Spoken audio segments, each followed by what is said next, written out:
So I don't know where to start. This is our first time doing something like this. Mm. And let's start with what we were doing yesterday evening and the conversation we had. Okay. And what I want to visit is when I spoke to you for the first time in September of 2022, you said certain things to me. And now, what are those things do you think is getting manifested today? Because when you said a lot of things, I will not tell what it was. You tell. And I want to take us to a place that when you had a conversation, you saw something in the future. What did you see? And is this what you saw? And is this aligning with what happened? Okay. So I clearly remember when we first connected and your first reaction seeing me on the Zoom call was, "Ye to bachi hai." And I really remember that because I came to know about that later. Um, so whenever I approach any of my client, and I always feel that I'm in a different zone because there's some power which guides. And it's absolutely what you're seeing is what you're saying. And that day when we had the reading, I saw a different person, okay, than what you were back in 2022. And the kind of knowledge, the kind of wisdom, I would not term it as knowledge, but wisdom that you would be sharing with the world. And whatever was told to you, there was a timeline that was given to you. I might not remember the exact timeline, but whatever I recall is there was this timeline which is told to you that you need to step up, go out, reach out to the world, help people. And at that time, maybe you were doing in different ways, but this was more about being a healer or maybe discovering a healer within you. And I know the kind of image that you had at that time, quite of a Casanova personality you had, and you would intimidate men around you. Okay, and I actually noticed that later when we had other conversations when we met in person. But that always held true. Okay, the kind of face that I had seen back in 2022, you resemble a lot now. I know when you were, because we've been working together, and I've seen things changing within you. I have seen the times when you were struggling. I had seen the times when you just wanted to break off everything and, maybe just, I just want to create an earthquake on this planet and shift everything. And I've seen that phase, and I've seen a phase of yours when you're like, oh, I'm quiet. I'm not going to react to anything. And I'm absolutely okay about everything, but there's still something going on in your mind. And from, your obsession with one thing and then running to another and another. And then even when you were picking up those aspects of learning, say when you picked up tarot, you picked up pendulum, you went to the depth. Within a week, it was a different person talking. And now, because I did mention this to you yesterday, that I see a different man. And I think back last year, I told you that, if you would have met me 10 years back, I wouldn't have talked to you. Is what I also said. And I am glad that we connected on that day because the transition that I've seen in you, like I've seen transitions in a lot of my clients, but the way you have allowed the universe, maybe the divine, to guide you, to create space for you and the others around you has been immense. And I appreciate you for doing all of that. And I'm really proud of you from where you started and where you've come. But it's all thanks to you, because if you had not guided me at a point in my life where everything I believed is real and everything I saw was absolutely at ends with each other. From every relationship to the way I used to operate in the world, everything was not right. It was always very confusing. Which one's right? The one I have grown up all my life with, or the one I'm seeing right now? So that transition which happened, which I'm still going through, we all go through those layers, peel on a daily basis. But the biggest impact of any person on my life to remind me who I truly am was you. But that's a question which I often see when I work with my clients. And since both of us have worked with people and we always work through word of mouth.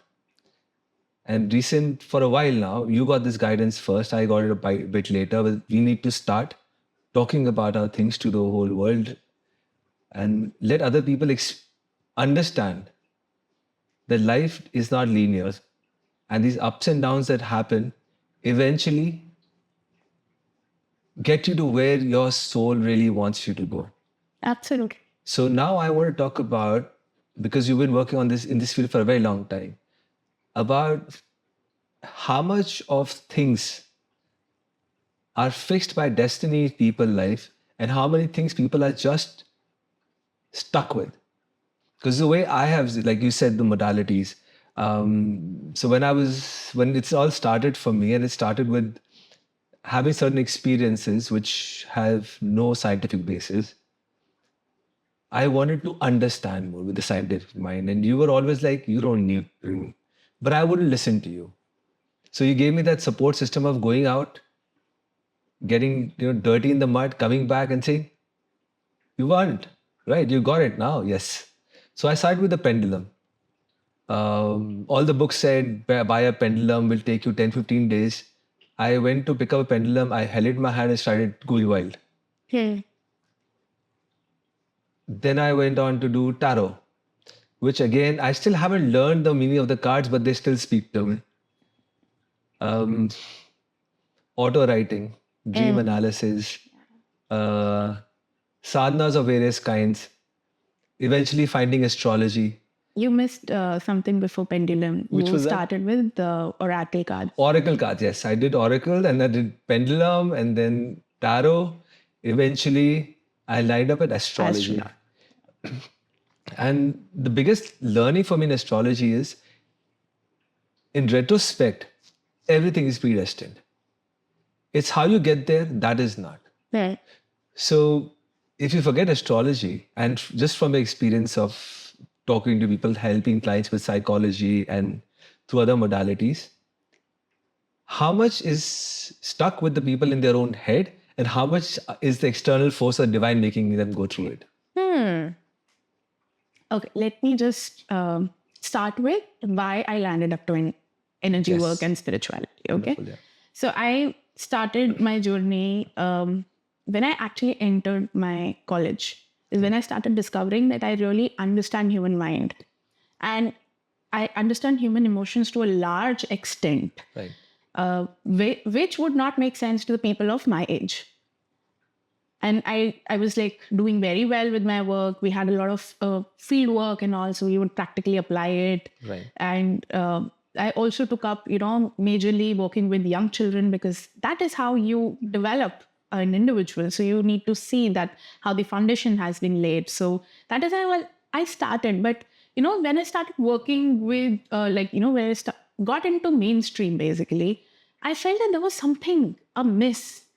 Everything is happening. We are intervening where it is required, and especially with the children, okay? So I was working with preschools. I was guiding how parents need to parent, how teachers need to teach children, and not in the traditional manner, okay? It has to be very different, because we need to understand that children learn through play. They do not learn through rote memorization, and that is how we started. And I had parents coming up with their challenges of parenting. We would give every intervention. Yes, there were so many changes that came through, but there was something that would not make sense. How does a child with autistic spectrum enter a family? There was no problem anywhere. How did that came into existence? The gestation period, the entire pregnancy of the mother was absolutely fine. There was no complication. And that started, so that made me think basically about how and why. And then I started reading more about it. And then I got into energy work, because that gave me explanation. It talked about soul. It talked about our journey. Why is somebody taking birth and why not? And that is how I started merging these two fields together. I merged the child development with psychology, sociology, and spirituality, ancient sciences, Vedas, and their understanding, and the energy body. And that started creating changes, and they were more profound. It stayed for a longer time. And that is how I work. Now, as you asked that, what is bhagya or kitna free will hai? Now, as far as I have understood, we as souls enter a body. A body is a vehicle, okay? Like how you ride from one place to the other. When you have to live this journey of life, you need something, and that is this body. So when you enter the body, you actually have a plan. Like you're going for a journey, say to the mountains, you have a plan. I'm going to go here, halt here, travel this much. Maybe I want to do these many kilometers on one day, and so on. I will reach my destination and then coming back. Similarly, before a soul enters the womb, there is a plan. Who are going to be the parents? Who's going to be the mother? The mother is going to select the father, who's going to be equally challenging for the child. Who are going to be the siblings? Who are going to be the family, like grandparents and all of that? And then we create a circle. Then who is going to be our spouse? In this entire time, who's going to be our friends? Because our friends keep changing with age. And what experiences are they going to get? So it's like everybody, all the souls coming together and planning for one. And then giving our understanding to each other, wherein we're going to act as supporters, as challengers, who's going to just make our lives miserable. And we hate them on earth, but practically they are our best friends because they provide those challenges. Now you've planned a life, you've come, and there will be points where you will be asked to do certain things. There are experiences. Now, whether you want to take up that challenge or not is the free will. Now, when you have taken up the challenge, the forces that are governing the Earth's space, so I would term it as energies that are governing. So every person who has come on Earth has their own set of energetic beings, souls, guardians, who come with us, who keep guiding us. Okay? Are you listening to them? Are you listening to your intuition? So, the question comes is, how do you listen to them? It's your intuition. Okay. And how do you differentiate between an intuition and your mind talking? Is when it is your intuition, it generally will feel lighter. Even if the step that it asks you to take is going to be very difficult, it will still feel lighter in your heart, in your body. That's how you differentiate. I'm sorry, I'm just diverting Not here at and all. there. This is interesting. So when you start doing that, you take up one step and there are forces that are pushing you towards it. There will be help. Always there will be help. So when you start receiving help, you've taken up the challenge. You've now started coming out of the pattern of the cycle. When life becomes difficult and there is no support, now the support can be from anywhere. It can be energetic support. It can be friends supporting, random people coming and supporting. Like how you say, our interaction was very random, and any general reference that I got and we had a reading and it just went on. So it is anybody who comes and helps you in those difficult situations. Yes, you're on the right path because the universe wants you to come out of it. Because the ultimate aim of the soul that has come out from the source is to go back to the source. And hence it helps you at every point. Now, even you can reflect upon your journey that how random people have come and, even as your clients, those random clients that have come from nowhere and they have guided you to understand your relationships. You can share something about that. So this is very interesting things. Because for everybody, the way Gurjot and I approach our work is rooted in the basic same premise. We come from nothing, we go back to nothing. Both of our work is predominantly to helping people handle their relationships. But the way we approach it is a bit different. The way I approach it is from a very karmic perspective. That if this is happening to you, what is it teaching you? There is a reason why it's happening. And then recognize the patterns, help them go through it. Gurjot works with the way of helping people understand their sole purpose on the planet. In the end, it's the same thing we're doing with a different approach.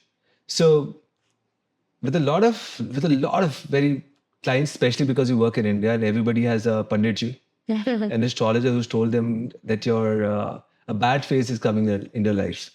So when the bad phase came in my life, which is what's supposed to be the most destructive phase. So all my planets, the way they were placed, and I went through this. I mean, you very closely, you understand a period called Sadesati. It was supposed to be destruction. And when I see from the lens of who I was back when it started in 2017 to where I'm right now, is Pegasus.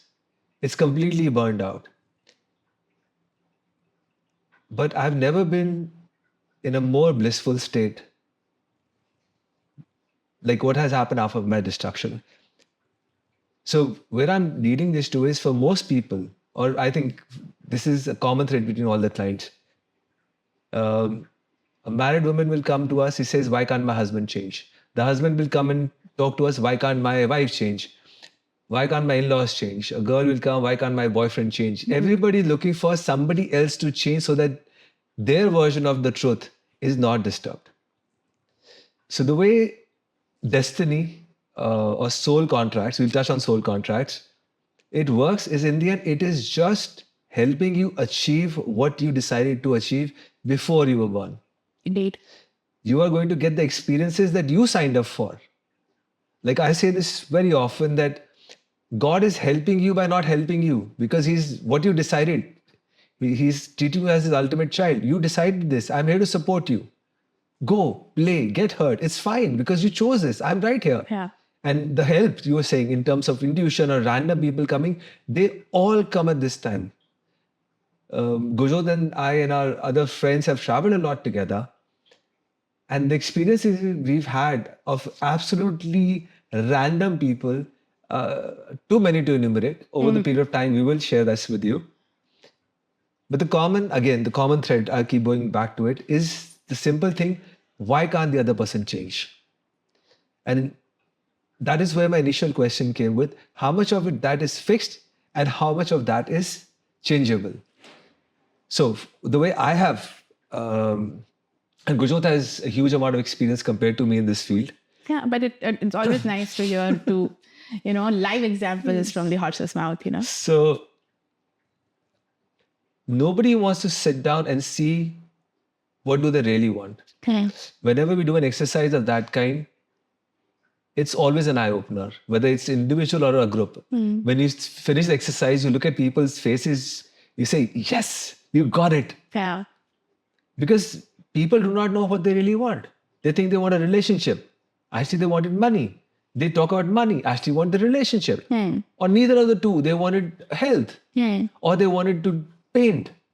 But because they have completely closed themselves from accepting it, they come up with all these other ideas.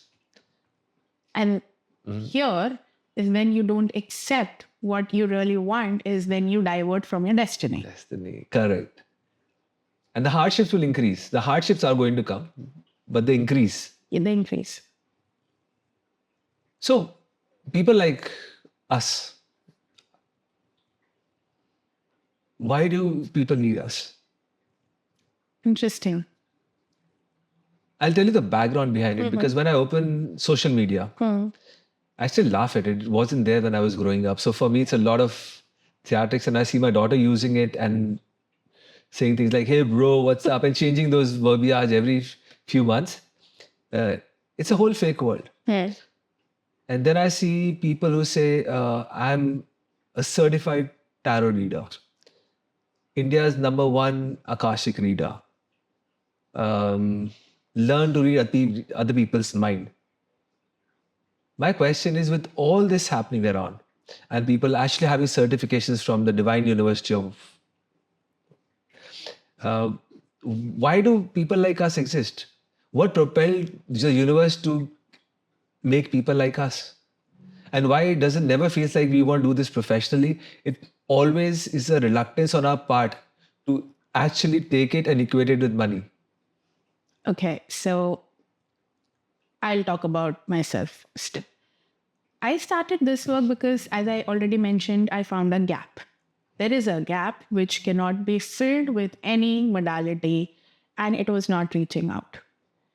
Second is, I feel it's a gift. If you go and ask, like I always believe there's a higher power who guides us. although we are in a system and the system was created by a higher power, but the power is constantly guiding us. And this power is asking us to do something, because for them to manifest their desires or their wants on this earth level, they require human bodies. And because they are not choosing to come in a human body, they use other beings, other people who say, hey, we are ready to work. Hey, we are ready to allow our bodies to work for you. And that is how people who say this is how they're chosen. Now, till what extent will they be the chosen ones? Till the time they are speaking the truth. Whatever is being channeled is being said without the interpretation and the emotion at the human level. Absolutely. So once I have given the ability to see something beyond my physical self, and they start showing something, say they showed something to me about him. If I would have kept all that information to me, in the next 2 sessions, if I would have had with other clients, this grantedness that I had or this blessing that I had would have gone away. And it applies to everybody who's working in this field. Right. Okay, there is a knowing, and that knowing has to be relayed. Yes, some people say there needs to be some filters. But even with that filter, you need to say it aloud. That is when it keeps manifesting. What did we do? I don't know what did we do. We just asked for it. Maybe there is a past life karma that we're carrying, which says that we have done this work earlier. Because I have met people who have seen their past lives doing the work that they've been doing right now. And this is what they had done in the past. So they're just building onto it. And so when your soul starts becoming purer is one part. But how does that become purer is when you start taking up the challenges and you work towards it. Right. And not become stagnant and say, I don't want to see this. Hey, please close the doors. There are many who do that. And when they do it, this voice is subsided. It goes away. It does not make sense, because that's not the pure way in which we are born. Like, again, I would go back to my experiences with children. They will say whatever is going on in their mind without a filter. We teach them how to talk in the social setting. Yes. But they will say exactly what they're feeling. Do they ever feel, oh, I will not say this because maybe my mother doesn't want to hear it. Like, I know when someday I was in a bad mood and I entered my workplace and there's this random child going and it's like, ma'am, you're not well today. And they would just know it. This knowing is there in all of us when we came onto this planet. We learned to suppress it and not look at it. Right. Now, going back to the destiny, the bhag, and the free will. Now, each time you listen to this voice which is inside of you, you always have a choice. How are you going to approach it? There will be difficult times. There will be times which will break you to an extent, but that breaking is happening to your ego. And all the notions that you've picked up throughout the life, whether this lifetime or a previous lifetime, that breaks. And if you are following your voice and this is breaking, life at the end of it starts becoming easier and blissful in the given chaos. I'm not saying that the chaos will end. The chaos is still there. The world is again fighting with each other. But how much are you in a blissful state depends upon what challenges did you take. And whatever you had decided, have you worked upon it? Because obviously, see, after you go to a school, you study, there is an examination, then there is a relaxing period. Again, you study, there is an examination, again, a relaxation. This is how you see you're jumping cycles.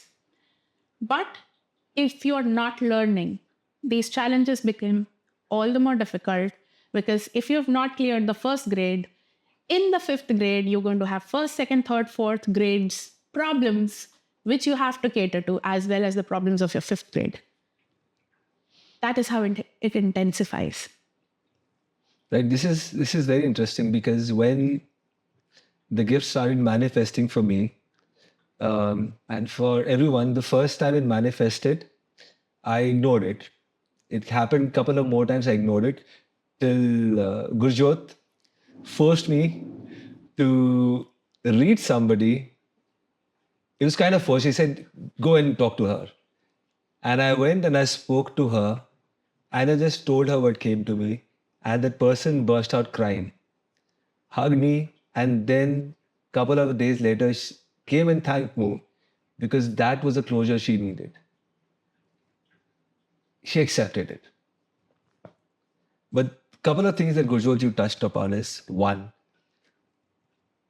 it's like the whole education system. It starts with kindergarten and it keeps going up, and you have more and more exams. And the higher you need to go, the more difficult your exams will become. In these exams, let's say you studied, you understood a particular subject, then why do those tests, the same question from grade 6 keeps repeating again and again? For the people, you understood what I'm saying. For the people, it's a client has multiple failed relationships. Same kind of people meet her, same kind of experiences happen. And she's learned this new age word called narcissist, which is a clinically diagnosed term, but they use it too loosely now. Everyone's a narcissist, and they don't want to see what haven't they learned, or what are they doing in order to bring that experience to their own life. So in these people, because these are very repetitive clients that we get, and of course we've taken ourselves away from we are not the doer. Yeah. We've taken ourselves away from that understanding. I am doing this too. I'm not. Whatever the divine wants, we are an instrument. We do his bidding. Absolutely. But the patterns word you repeated before, people don't want to recognize their pattern. People have learned buzzwords like meditation, journaling, vision boards, goal setting, manifestation. For everybody, the first thing I have experienced is the blockages are not somebody doing black magic on you. It's not about tantric practices. It's not about hexes or curses. It's about you not doing the work on your own. Absolutely. So when somebody is really stuck in a repetitive thought pattern, and they've done all the Instagram gyan of how to do spirituality, they've been through various kind of spiritual practices, they read all the prerequisite spiritual books. Even then they're struggling. They even have gone and learned modalities. They have been part of various groups, and they're still stuck. What would you advice will you give to them? So how I approach to people who are really stuck is one, I ask them to recognize what is one emotion that you constantly keep feeling. Because that emotion is not felt completely. When that particular emotion is not felt completely is when your mind starts talking how to suppress that, how to put it away, and then you start engaging in different other things. And in all those different other things, this particular emotion is strengthening. It's getting its power because, as I always say, that your emotions are like babies who wants to be seen. Whether it is a happy emotion or an emotion which has hatred in it, they both need to be seen. But we see the happiness, we kind of suppress hatred. We suppress jealousy, we suppress anger. That is what the culture says. These are negative emotions, not supposed to be felt. But if they were not supposed to be felt, they would have not existed. Our world operates on polarities. It does not operate on only one thing. The problem with our generation is that we all want happiness. Nobody is trying to see that to reach a blissful state, a happiness state, you really need to understand the other side of it. This is what we miss. And hence the patterns keep repeating. So what is happening is you've completed, like the example that I gave, you've completed your first grade. But major subjects and the major problems were not resolved. You don't know how to cater to them because you are not approaching them. You're just taking the book, closing it and keeping it aside. But because the world has this, we promote. This is how Earth operates. Promotion sabko milta hai. Everybody gets promoted. The person who's really struggling and they say, hey, the world is wrong, that means there is a lot which is unresolved here. I would not say they are wrong. They're not wrong. They did not have the tools to do something about it. Nobody supported them in that manner that they could do it. So the first thing is to look within. The first question is, what emotion is more persistent? Start looking into it. Which all places or where all do you experience it more? Do you just experience it when you're sitting alone, or with certain people in your life, or with your friends? And that is when we get the opening. That where is this coming from? That is what we then help them to cater to these things. Once we start catering to it, there is an entire Pandora's box that opens up. And then you dig and dig and dig. And it's not me asking them questions and digging, it's also their work of digging within. So a lot of people that come to me, I say it's not going to be an easy journey. Only if you wish to work with me consistently. Even if not with me, I can refer you to other people as well, as we have a team. But if you're ready to work, we will start this, we'll open the Pandora's box. Otherwise, jaisa chal raha hai, chalne do.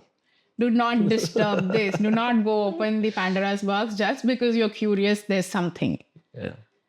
And it is easier to blame the others. It's very easy. I just read a quote, I think this morning, that they said that when you're not able to resolve anything, there is one brother who can take up the responsibility, throw the responsibility there, and you can just go ahead. And I laughed at it because that somehow kills a part of your soul within you. It just destroys that positive energy that you had. Like these days, people talk a lot about positive energy, positive thinking, and nobody wants to recognize the negative ones.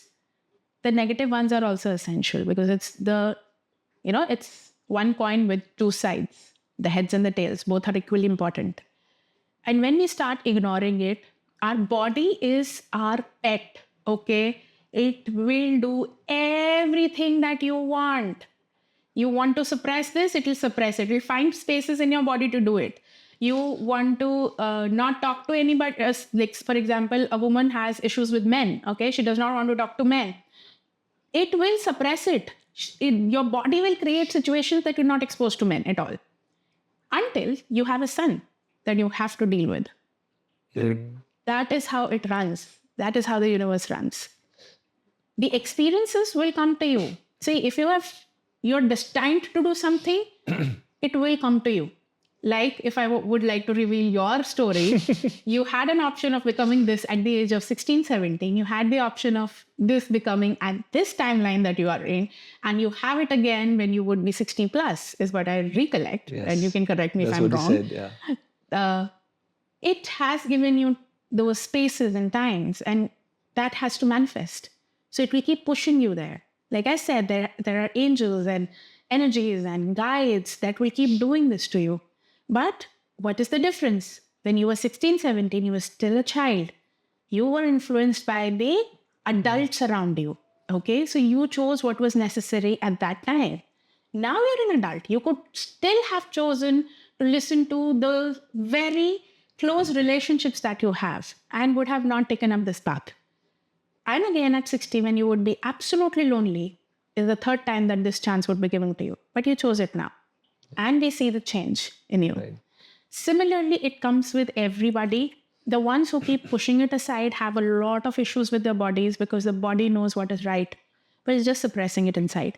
So wherever, like just another example, a lot of women these days or girls growing up have issues of PCOD, PCOS. What's happening? They have issues with periods, they have issues with their hormones. Why is this happening in this era? Because our entire era is changing into let's produce something, let's create something. People are having problems conceiving. Exactly. People in their early 30s, yeah. That is happening because you deny your womanhood, you deny your masculinity. I'm not saying it's just happening to one side, it's happening to both the sides. There is a masculinity which is kind of overtly emphasized that this is the right kind of masculinity, and we've lost the track. Exactly what a masculine is. And similarly, we've lost the track of what a feminine is. A masculine and feminine, which was absolutely balanced in the past, is imbalanced. They do not have a stable stage or a platform to coexist. And hence, we're also seeing a lot of divorces, less marriages. There are live-ins, you live with somebody and then you leave. There's more loneliness.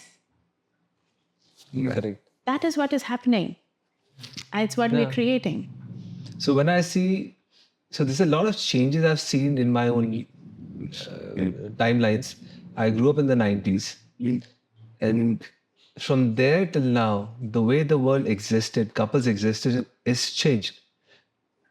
The kind of couples, like you said, live-in or child-free couples or people not having children were a minute, small, minuscule percentage of people like that. Yeah. What the world has changed in just, say, 20 or 15, 16 odd years is a different place altogether. With the information age, more information is available. We have got more labels to put to things. The latest thing I hear is about divine masculine, divine feminine. Yeah. And then they go into really esoteric concepts, which requires a proper teacher to take you through, to learn Shiva and Shakti. They simplify everything in order to sound that, hey, listen to me. It's again a very masculine trait. True that. Forced. It's not a feminine trait to just create, just be. Creation happens just by her acceptance of the masculine. Creation doesn't happen by the feminine forcing something to happen. The masculine forces. The masculine forces, and that's the law of the universe, law of nature. That's a concept we will do another talk on this. That's a long concept to do. But I want to go back to something you said in the very beginning when you started. And we'll align it with destiny and how people are not accepting the partners. Soul contracts. So this was, you know about this experience, but I was attending a demonstration of an Akashic reading in a group. And they were looking for volunteers. And this one particular young girl, 25, around that age, she comes up and she says, I've been in so many relationships, they all failed. And the facilitator said, okay, what else do you want to talk about? Give us more details. So she says, yes, I go out within 2-3 months, it ends. So she smiled and she said, who ends it? And I burst out laughing. I mean, I try to keep my calm, but as you notice, I really don't have that perfect public persona. She is the one who kept breaking off after every 2-3 months. So if you forget all the modalities, all the, what I like to call voodoo stuff, you forget all our voodoo stuff, this woman falls in love too fast, too easily, is because she's not falling in love with that person. She's falling in love with the idea of what that person brings into her life. Right? You can talk about attachment theory, but that's not what you're going to do here. Let's talk about from a spiritual perspective, a soul contract. Why would somebody have a contract with multiple souls to come into her life, give us an experience of which was otherwise used to take our parents in their entire lifetime, compressed into a period of 70, 80, 90 days? Why would that happen? Okay, again, something that we talked yesterday. We are in a timeline which is running very fast. Okay. Earlier, for us to reach from one place to the other place would take days. Okay. And then somebody invented a wheel and a vehicle, and then we know what is existent right now, and we can just move from one part of the world to the other part of the world. That means there's a speed that is coming. It's also coming how the world is changing. Now, if we talk about the souls, if everybody's ultimate aim is to go and merge with the divine, we need to close relationships and the contracts and the karmas that we had with multiple people, and we did not close it. See, they always say there needs to be a closure.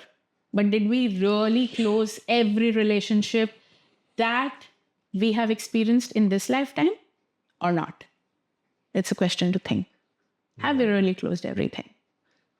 And so the residue keeps coming. It has to come into balance. The world operates on equilibrium. So it has to come into balance for you to leave this world completely and move ahead.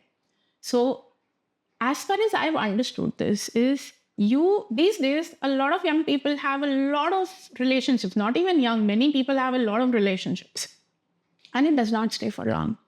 One is they do not know how to operate. The tolerance level is 0. They do not know how to be. They only keep ending the relationship. That's one part of the story. The karmic part of the story is that I need to end a relationship with this person. So we will go meet. So whatever exchange has to happen, say for example, that person has to take your money and go away. You will spend the money on them and that person will one day go away.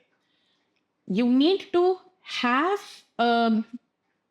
maybe you have to travel to another place where you had promised each other that we'll meet at this spot. And the moment you come back from that place, the relationship breaks. So again, that promise is being fulfilled. That vow is getting fulfilled. So on and henceforth, I am not advocating multiple relationships. I am just giving the reasons that I feel are possible. So when you are meeting these people, you're closing that. Now again, each person coming into your life is teaching you something. Always remember this. Whether it is your child who is just born out of you, the child comes to you when you're ready to take the other leap of faith to learn something more, which is more challenging. Then is when you have children. So that child is also a teacher. Your friend is also a teacher. Your parents obviously were teachers to you. Now you need to see that if this girl is ending the relationship again and again, because we are taking that example, what is it that she's trying to find? She's finding something. Even the idea of that person to be, so she has an ideal man in her mind and she's trying to find in these multiple people. And these multiple people have contracted with her that we'll come and show you this is not possible here.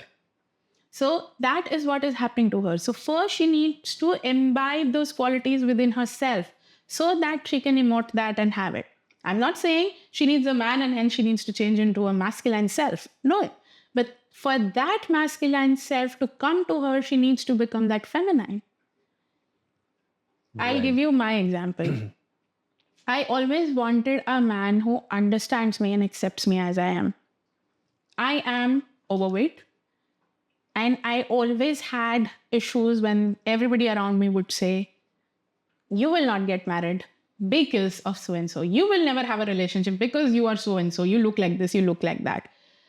And many of the girls of my generation, and even now, they all face this. I always had this thought very clear in my mind that I will have a man who will accept me as I am. And as I am meaning a girl who would burst out in anger in every other situation. And I found a man who is my husband, accepted me as I am. And the day he accepted me as I am is when we decided to get married. I saw changes in me. I gave a lot of gratitude to him because he made me more feminine. And that's very precious. So each person who came to me and said these things to me, when he accepted it, I accepted myself more. Because till now, everybody who was telling me that you do not look good and you are fat and you're this and you're that, they were rejecting me because I was rejecting myself. The moment I accepted myself, he accepted me more and I accepted myself more and it went on. And till date, I keep accepting myself because he's always there. Yeah. So when I met Gurjot, I wasn't about relationships all the time. Relationship. And she didn't use the words, thankfully, love yourself first. But since I read too much, and I read too much means too much, Gurjot kept reminding me what true self-love really means. It doesn't mean rejection of everybody else, which is what it's become. On one side, we have the hippie movement, which was love and light. The other side is this narcissist movement. Everybody's horrible. It's right there somewhere in the middle. There's love and light for everybody else. For your own self, you need to be able to hold up a spotlight. Look at yourself correctly. See everything that you think is a flaw.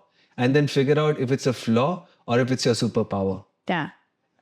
The first time after I got divorced, the first Diwali, the first New Year's, the first Christmas alone in the house, I thought it's going to be horrible. But after I was in that situation, it was amazing. It was liberating. I could truly feel who I am. So for everybody who tries to think that this relationship, whether it will last or not, understand why the relationship came in the first place. What is it trying to teach you? Oh. And forget about longevity, forget about the ultimate goal of that relationship. The ultimate goal of the relationship is to help you find yourself, help the other person find themselves. If they do it through pain, they will learn through their pain. It is not your job to teach them. Revenge is never the answer. That gets me to forgiveness. Yeah. Forgiveness was something personally I never struggled with. I could always understand that everybody comes with their own level of understanding. But most people, and I've seen it with my own close family, and they struggle with being able to forgive. Why is forgiveness so important? Very interesting question. I would want to know what and how do you understand forgiveness? I understand forgiveness that I'm no longer carrying the weight of that expectation. Wonderful. So the minute I release that expectation that this person is going to bring me ice cream because I asked for ice cream, Kaur. or this person is going to love me the way I want to be loved, or this person will anything that they were supposed to do this because this is my idea and concept of a relationship, whether it's from my Disney or rom-coms, whatever understanding of me having to be this Prince Charming or anything. When they do not fill that role and I have that anger and I'm carrying that backpack on my back, for me, forgiveness means to release that. Yeah. Rightly said. We all have expectations from the other person. This is how we coexist on this planet. A human being always has expectation that somebody will do something. And so we will respond in this manner. And when that does not happen, it breaks your framework.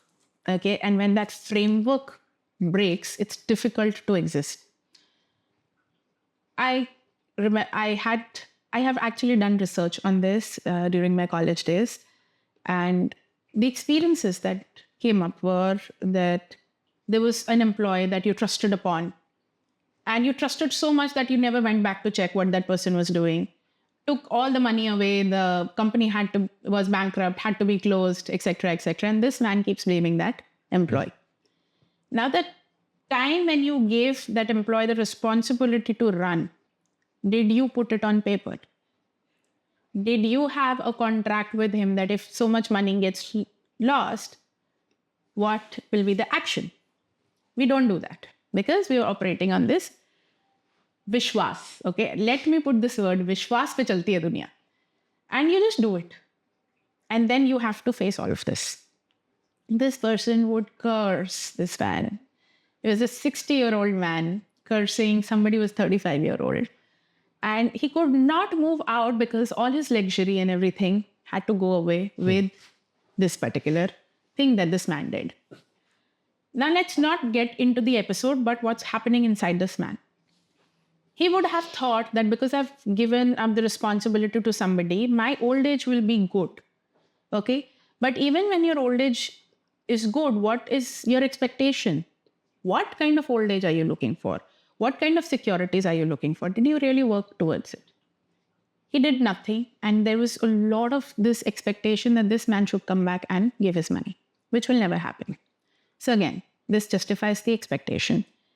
Now, I am constantly blaming because I am not ready to say where I went wrong. ताली एक हाथ से नहीं बजती, वो दो हाथों से ही बजती है. So there is a story on either side. Why this happened. So we know his story. We do not know what is that person's story. So when we start, so one thing, like it's like a tool if you want to forgive somebody, step out of that particular incident. Now, how will you be able to step out of that incident is first you absolutely feel what has went wrong with you. That person is also not ready to experience what's happening, like the anger that he's been feeling and the rejection that he's been feeling and all his world has fallen down. He's not ready to experience it. And hence he's not able to come out of it. Once you experience the entire thing, give yourself 1 day, 2 days, 5 days, a month to experience it. Then you come out. That is when your body will be okay to come out and look at the situation from a third person's point of view. That is when you start forgiveness. That is when you set the other person free so that you are free from it. You don't do forgiveness for the other person. You do it for yourself. Whether you're forgiving or you're asking for forgiveness, each time you're doing it for your own self. Like you would have heard about a lot of women who would keep cursing their in-laws, even when they are like old, okay? This is what your dadi did, this is what your nana did, or whatever, okay? They just keep cursing them. The thing is, there was a time where you could have stepped up. You did not do it. You accepted it. Great, you accepted what was happening to you. Now when that's over, why are you allowing yourself to be in that space constantly, being in the past? You cannot change the past. We all know it. What I said 10 minutes back cannot be changed. What I can change is right now how I am operating. If I am able to change that, which requires practice, you can ask this man, he's been practicing it. Practice that particular thing. Maybe even you practice it 1 moment or 1 minute in the entire 24 hours, there will be a shift. Forgiveness truly will only happen when you will detach yourself from the experience. I am not saying that the pain will not be there. The episode will still be there. But you will be able to let go of all the other people in that particular space who were acting in that situation. That's true forgiveness. I'm not saying you forget the incident. You will never forget the incident because our mind registers everything. So you will never forget it. But there will be a better way of operating. You will not be uncomfortable with those people when you meet them again. That is the first indicator that you've started the process of forgiveness. And it's basically freeing your own self. Right. You want to add something to it? This is an interesting thing which you said about you will remember. And I was reading a couple of books about it. Body Keeps the Score, Why We Sleep, about memories and about storing them in the body. We don't store memories, we store the emotion. Yeah. You change the emotion and the memory changes. No, the memory will still be there. No, what I'm saying, the way you experience that memory again. Yes. So if I have a bicycle accident when I was young and I had it and I broke my leg, and later on it was a lot of fun because all the aunties came and then I've got a nice car to show for it. It becomes a war story. Yeah. So from being a painful moment becomes a war story. But if that led to me limping all my life, it becomes a sad story. Indeed. Right. So I think we've taken enough time for them. Yeah. So I want to just touch on one thing which has been asked. How many times do we need to talk about this? A question. How many times do we need to talk about this? So is there any quick fix in getting your life back in order? Is it a fixed thing that you can take 1 session or you take 20 sessions? There is no quick fix. Not at all. Like when you have a serious issue in your body, say for example, your liver is not functioning well, how many times do you go to the doctor? Multiple sittings. Months, and it depends years, upon what intensity there is a failure in the liver or there's an issue with the liver, and that is how you keep going. Now, when you've chosen to work on yourself, it is a continuous work till the last breath. It is continuous work. Please take it. I know it is horrible to hear. Yeah, wow, I've not done anything wrong. Why am I going through all of this? Etc., etc. But when you start, it is everyday's work. Yes, there will be relaxation periods, but it's an everyday work. And if you choose to work with a healer, with a counselor, with a therapist, and when they are holding your hand, you need to be consistent because they will be only helping you till the time you are allowing to take the help. You are receiving help. If you are receiving closes, nobody can help you. Nobody at all. And for that, it needs to be consistent. Like, I remember this client coming to me in 2016. She got a reading done, gone. She told me, I want to work with you. I want to work with you. Again, in 2018, she comes back and she wants to, again, work with me. And again, got a reading, went back. In 2022, this woman comes back with a lot of baggages, which we were talking about, that needs to be done, needs to be done, needs to be done. And that is when she started. That is when she started working with us. It took her almost a year to come out of all the baggages that she was carrying. She still comes back time and again whenever she feels lost, but it was a continuous work for a year. And to be very precise, 2 sessions a week was the minimum. Yes, there were gaps in between, but at least 2 sessions a week. Okay. It even went on to, 12, 13 sessions or sometimes 20 sessions a month when she was like really broken and she could not take care of herself. But one thing that I loved about her was she was ready to work. She was ready to face where she was going wrong. She was ready to change the way she was thinking. She was ready to face the traumas that she had in life and face them. That she was not even ready to look at them. And she was also not ready to look at her own gifts, which through this work, she's empowered herself. I would not say I have empowered her. My team has empowered her. She empowered herself. She showed her gifts to us so that we could help her more. Yeah. And that is how she is working. She's a doctor, okay? And she's heading a prestigious organization in the US. And she's doing wonderfully well, managing her children, her spouse, her family. I'm not saying she's a superwoman and she does not have a bad day. She does have a bad day. But she has been consistent, is why I gave this example.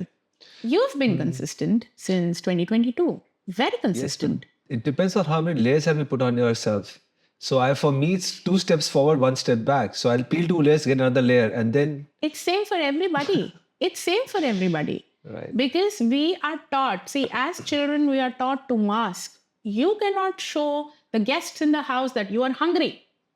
Hold your hunger. But I am a child. My hunger needs to be gratified first. But what am I taught? Keep your needs behind everybody else's needs, especially the ones who have come from outside. So we're very good with people outside, okay? We'll be very happy being around them, very like the best version of ourselves. How are we with our own family members? True. Do we ever prioritize them? No. The man coming back from work at home, shouting at the children, women, like these are psychological tests that you go through, and there are like, the model stories and everything, and you analyze, it is even there. We do not have this thing that I need to first manage my own selves before working with my family or shouting at them or behaving with them, whatever. We know our home is a safe space where we can express everything, but what are we creating then? Similar children who will again be very good with others outside, talk nicely over the phone with everybody, but being very irritated with our own family. I heard it sometime back that a person who is, if you want to analyze how a person is or see how this person is, look at them in their home setups. Is when you will truly realize, like, there's something about sanitization that we would say, look at the person's bathroom, go and check the commode. If that's clean, the house is clean. Similarly, how the people are behaving to their own family members is how they are. Absolutely. Right. We will continue with this conversation because it is not going to end right now. Indeed. So thank you, everyone. And hope to do more of these podcasts with you. Absolutely.